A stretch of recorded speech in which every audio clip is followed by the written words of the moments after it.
सिद्धार्थ जी, बड़ी मुश्किल सी नहीं लग रही आपको ये डगर?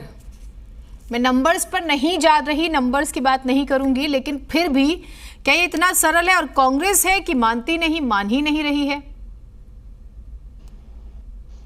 जी जीनत जी, यहाँ पे मुद्दा न तो केजरीवाल है और न तो आम आदमी पार्टी है। मुद्दा केवल एक है कि भारत में संवैधानिक लोकतंत्र है या बनाम भाजपा का ठोक तंत्र है। क्योंकि भाजपा ये मानती है कि अगर उसको कहीं पर भी कोई भी असुविधाजनक विरोध पक्ष मिल गया, कहीं उसको एक ऐसी सरकार मिल गई जो उसकी बात नहीं मानती है, तो उसका मन है, उसका सिद्धांत है कि उसको ठोक दो, किसी भी तरह से ठोक दो, अध्यादेश लाके ठोक दो। तो यहाँ पर जो मुद्दा है ये बिल्कुल स्पष्ट है कि भारत के संविधान की धारा 1 में ही भारत एक राज्यों का संघ है, इस तरह से स्पष्ट उल्लिखित है। और भाजपा का ये मानना है कि हम कोई भी सरकार अगर मेरी बात नहीं मानती है तो मैं अध्यादेश लाके किसी भी तरह से येन केन प्रकारेण साम दाम दंड भेद से उसको खत्म कर दूंगा।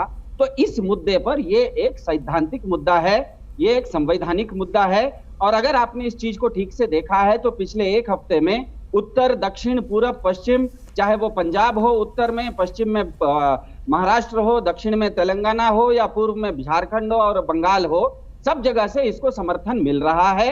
और कांग्रेस पार्टी का जहां तक सवाल है, मेरे ख्याल से कांग्रेस के प्रवक्ता ने स्पष्ट कर दिया है, उनकी एक अपनी व्यवस्था है, वो व्यवस्था के अनुरूप। और अरविंद केजरीवाल जी ने भी इस चीज को स्पष्ट किया है कि मामला सिर्फ कांग्रेस तक नहीं है। अरविंद केजरीवाल जी और आम आदमी पार्टी इस मामले में भाजपा के संसद सदस्यों को भी पत्र लिखेगी। और ये आपके माध्यम से एक छोटा सा सवाल मैं भाजपा के प्रवक्ता से पूछना चाहता हूं, मैं सीधे नहीं करूंगा, आपसे, आपके माध्यम से कर रहा हूं। अगर आपको ठीक लगे तो आप ये सवाल कर दीजिएगा कि जिस तरह से दिल्ली में आपको एक सरकार है, उसकी कार्यशैली पसंद नहीं आई, आपने अध्यादेश ले आया, तो कल क्या तमिलनाडु में भी इसी तरह का होगा? तो आप क्या तमिलनाडु में भी अध्यादेश ले आएंगे? बस यही सवाल है कि क्या ये देश संघीय व्यवस्था से चलेगा या भाजपा के संघीय व्यवस्था और संवैधानिक लोकतंत्र भाजपा के ठोक तंत्र से चलेगा? सीधी बड़ा मासूम सवाल है। आप एक फुल स्टेट को यूटी से कंपेयर कर रहे हैं आप सिद्धार्थ जी? कमाल है। नहीं जीनत जी, यहाँ पे छोटी सी आपत्ति है। संवैधानिक पीठ ने स्पष्ट कर दिया है कि दिल्ली पूरी तरह से एक राज्य है, केवल 3 विषयों को छोड़ के बाकी सब चीजें फिर भी सर दिल्ली स्टेट। एक सेकेंड सिद्धार्थ जी सुन लीजिए, क्या हो गया? आराम से बात करते हैं ना। फिर भी दिल्ली, राजस्थान, सुनिए, राजस्थान नहीं हो सकती, तेलंगाना नहीं हो सकती, हरियाणा भी नहीं हो सकती, आज हरियाणा का जिक्र हुआ, झारखंड भी नहीं हो सकती सर, बिहार भी नहीं हो सकती, पश्चिम बंगाल भी नहीं हो सकती, पंजाब भी नहीं हो सकती।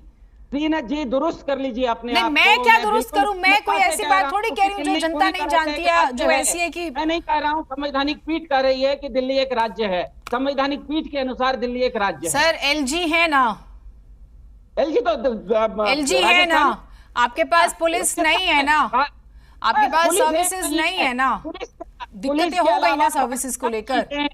बाकी सब चीजें एक राज्य के पास जिस तरह से होती हैं, संवैधानिक पीठ के अनुसार दिल्ली पूरी तरह से एक राज्य है। इस चीज को किसी को भी अगर कोई गलतफहमी है तो वो संवैधानिक पीठ का जजमेंट पढ़े और अपनी सर जजमेंट हमने तो बैठकर चर्चा की है आप लोगों से ही। शुभेंदु शेखर अवस्थी जी, बड़ा मासूम प्रश्न है इनका। ये मैं इस मासूम प्रश्न के साथ ही आती हूँ। सिद्धार्थ जी मुस्कुरा भी रहे हैं, तो आप जरा बता दीजिए कि आज जो आप दिल्ली में कर रहे हैं, कल को आप वही राजस्थान में करेंगे, वही पश्चिम बंगाल में करेंगे, वही बिहार में करेंगे, वही झारखंड में करेंगे, आप वही महाराष्ट्र में करेंगे? मतलब यही करने वाले हैं क्या आप लोग?